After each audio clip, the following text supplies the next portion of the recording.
Welcome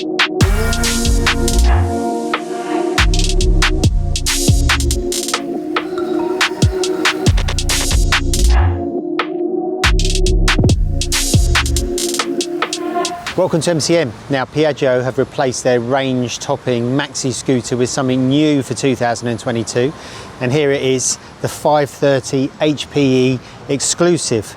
So the best way to think about this bike is that it's kind of like the three-wheel equivalent to a Yamaha T-Max or a big maxi scooter like that. It's got a lot of performance, it's got a lot of practicality and a lot of toys, and of course it's got a lot of wheels, 2 at the front and 1 at the back. Now, I've ridden MP3s a lot over the years. They are fantastic. The general idea is that you've got more front grip. You can also ride this bike on a car license because the wheels are a certain distance apart. Counts as a trike. You've also got some other kind of technicalities that make it a trike as well, like a foot brake and the mirrors and the indicators being a certain distance apart.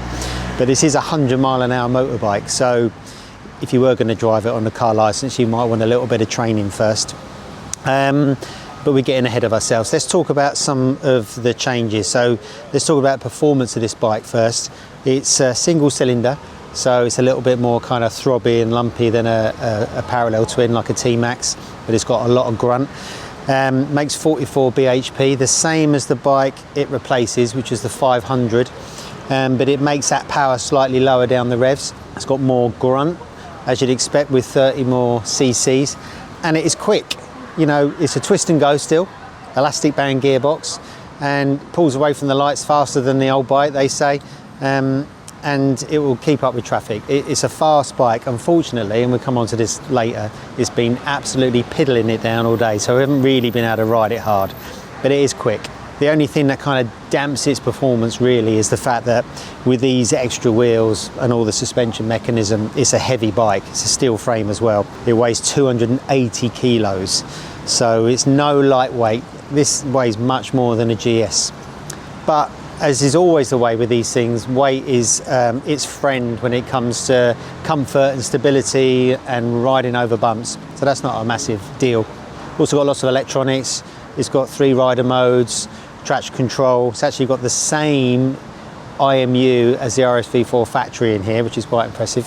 And it's also got a colour 7-inch dash, which is compatible with your phone, so you can control sat-nav, music, and all the usual functions. The styling has been updated, it's more aerodynamic, the screen has been reshaped. It's quite good actually. It keeps the weather off, it's quite quiet, but it's not adjustable, unfortunately. Piaggio talk a lot about the car world with this. I guess it's because they want to attract car people to the bike. So it's got a lot of car styling cues. So this back end actually looks a bit Ford Mondeo-y with kind of McLaren diffusers, which is quite cool. And the other thing unique to this bike is the fact that it's got rear radar for blind spot detection, which a couple of bikes have got now, like Multistradas. But it's also got a function where if a vehicle's coming up from behind at some speed, it will warn you to save you pulling out and changing lane into their path.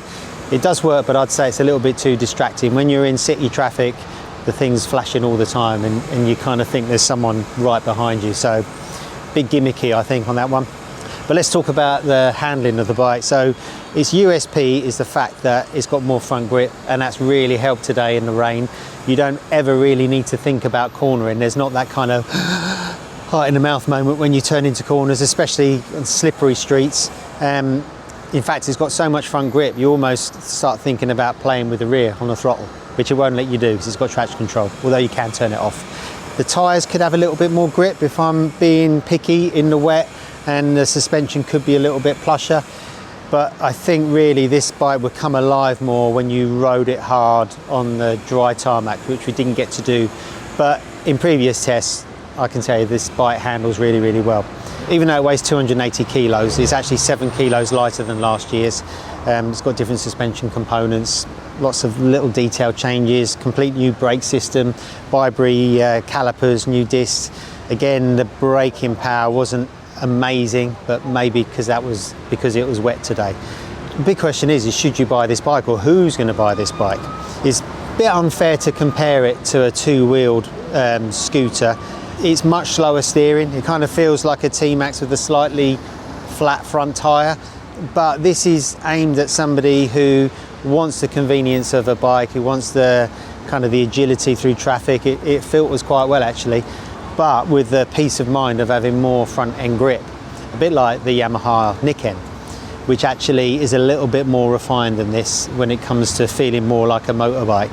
For somebody who just rides a scooter, I don't think it's worth making the jump, but for someone coming on to a scooter from new and who wants that kind of extra peace of mind, and it really does give you peace of mind, you don't have to think about it, then something like this MP3 will be right up your strada.